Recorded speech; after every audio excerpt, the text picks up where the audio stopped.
एक समय की बात है। राजा सूरज देव शिकार करके जंगल से लौट रहे थे। उन्हें रास्ते में बहुत तेज भूख और प्यास लगी। क्या करें, कुछ समझ नहीं आ रहा था। महल अभी काफी दूर था। चलते चलते बीच रास्ते में एक खेत नजर आया जिसमें तरबूज लगा था। दूर से देखा तो लगा कि वहाँ ढेर सारे तरबूज होंगे। इसीलिए राजा ने अपने सैनिकों को आदेश दिया, सैनिकों, जाकर उस खेत से अच्छे अच्छे तरबूज चुनकर तोड़ लाओ। सैनिक राजा की आज्ञा मानकर खेत में तरबूज तोड़ने चले गए। तभी वहाँ पास में खड़ा एक अंधा व्यक्ति हंसने लगा। उसे इस तरह से हंसते हुए देख राजा को बड़ा क्रोध आया। इसीलिए राजा ने उसे अपने पास बुलाया और पूछा, तुम्हारा नाम क्या है? महाराज, मेरा नाम राजेंद्र है। तुम इस तरह हंस क्यों रहे हो? क्या मैं तुम्हारी हंसी का कारण जान सकता हूँ? मुझे क्षमा कीजिएगा महाराज, लेकिन आपने अपने मंत्रियों को जो तरबूज तोड़ने का आदेश दिया है वो तो तरबूज है ही नहीं। तुम तो अंधे हो। तुम कैसे कह सकते हो कि वहाँ तरबूज हैं या नहीं, जबकि मैं तो देख सकता हूँ कि वहाँ कई सारे तरबूज हैं। महाराज, हर बात को जानने और समझने के लिए आँख की आवश्यकता नहीं होती है। दरअसल तरबूज का मौसम बीत चुका है। जितने भी अच्छे तरबूज थे उसे तोड़ लिया गया है।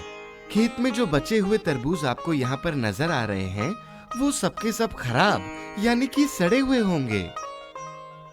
राजेंद्र के ऐसा कहते ही उधर से राजा के सैनिक ने भी राजा को यही बात बताई कि खेत में जो भी तरबूज है वो सड़े हुए हैं। ऐसे में राजा को लगा कि ये राजेंद्र तो दिमाग का बहुत तेज और दूरदर्शी लगता है।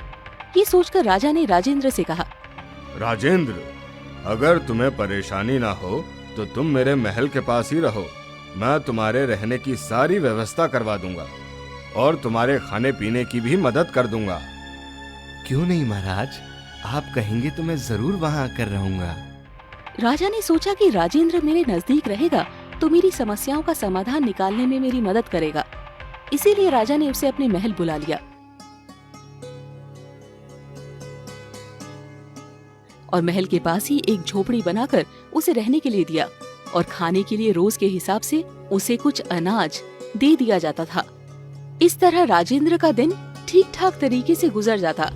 एक दिन राजा के महल में एक जौहरी आया और वो अपने साथ कुछ हीरे जवाहरात लेकर आया। मंत्रियों ने राजा को अपने अपने समझ और बुद्धि के अनुसार राजा की जेवरात खरीदने की सलाह दी। थोड़ी देर में ही जौहरी समझ गया कि यहाँ ऐसा कोई व्यक्ति नहीं जिसे हीरे जवाहरात की सही परख हो। इसीलिए उसने अपने एक हाथ में असली हीरा और दूसरे हाथ में उसका नकल रखते हुए कहा, इन दोनों में से एक असली हीरा है और एक नकली। असली हीरे की कीमत 1,00,000 रुपए है, दूसरा महज कांच का टुकड़ा है। यहाँ मौजूद कोई भी शख्स अगर असली हीरे की पहचान कर लेता है तो ये हीरा उसका, लेकिन अगर उसने नकली हीरे को असली बता दिया तो असली हीरे की कीमत देनी होगी। जौहरी की बात सुनकर सब एक दूसरे का मुंह देखने लगे। किसी के लिए भी असली और नकली की पहचान कर पाना मुमकिन नहीं था। ऐसे में राजा ने राजेंद्र को बुलाने की सोची और अपने एक सैनिक से कहा, सैनिक, जाओ तुरंत राजेंद्र को दरबार में पेश होने के लिए कहो। जो आज्ञा महाराज। थोड़ी देर बाद राजेंद्र दरबार में आता है। महाराज की जय हो। कहिए महाराज, आपने मुझे कैसे याद किया? राजेंद्र, इस जौहरी के हाथ में एक असली हीरा है और दूसरा महज कांच का टुकड़ा। क्या तुम इनमें से असली हीरे की पहचान कर सकते हो? अवश्य महाराज। वहाँ मौजूद सब मुस्कुराते हुए सोचने लगे कि हम देख सकते हैं, बावजूद इसके असली हीरे की पहचान नहीं कर पाए। लेकिन ये तो अंधा है, ये कैसे असली हीरे की पहचान कर पाएगा? लेकिन तभी राजेंद्र जौहरी से वो दोनों हीरा अपने हाथ में लेता है और उसे थोड़ी देर धूप में रखने के बाद कहता है, लीजिए महाराज, ये असली हीरा है और ये कांच का टुकड़ा। राजेंद्र की बात सुनकर सब एक दूसरे का मुंह देखने लगते हैं। जौहरी भी राजेंद्र के दिमाग की दाद देते हुए हैरान रह जाता है। तब राजा राजेंद्र से पूछते हैं, राजेंद्र, ये बताओ कि तुम्हें ये कैसे पता चला कि इनमें से कौन सा असली है और कौन सा नकली? महाराज, ये तो बहुत ही आसान है। धूप में रहने पर थोड़ी ही देर में कांच गर्म हो जाता है, जबकि हीरा जस से तस रहता है। हर कोई राजेंद्र की बात सुनकर सन्न रह जाता है। जौहरी को वो हीरा राजेंद्र को देना पड़ता है और राजा भी राजेंद्र की बुद्धिमानी से काफी प्रसन्न होते हैं।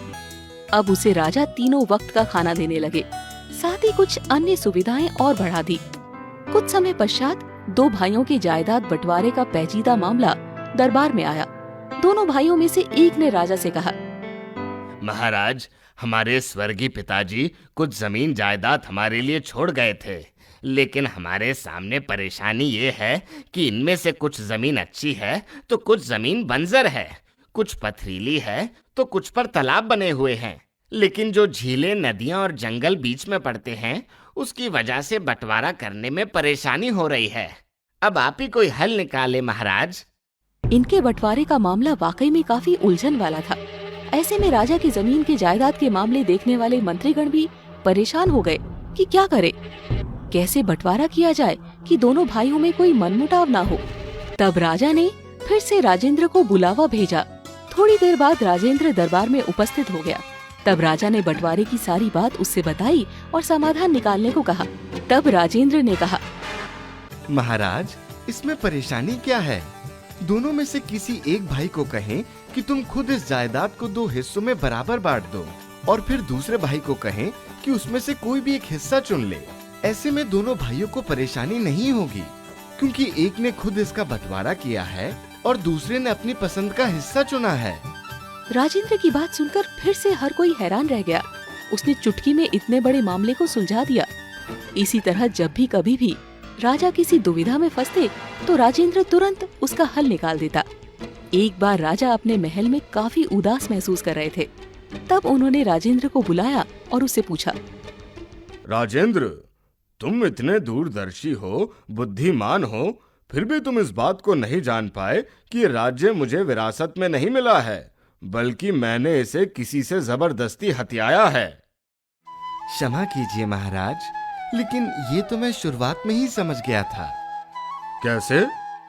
जो राजा मुझ जैसे बुद्धिमान और चालाक सलाहकार को महल के बाहर बिना किसी सुरक्षा के रख सकता है, वो कैसे किसी राज परिवार का हो सकता है? राजा को राजेंद्र की ये बात सुनकर काफी शर्मिंदगी महसूस हुई। उस दिन के बाद से ही राजा राजेंद्र को अपने महल में पूरी सुरक्षा व्यवस्था में रखने लगा।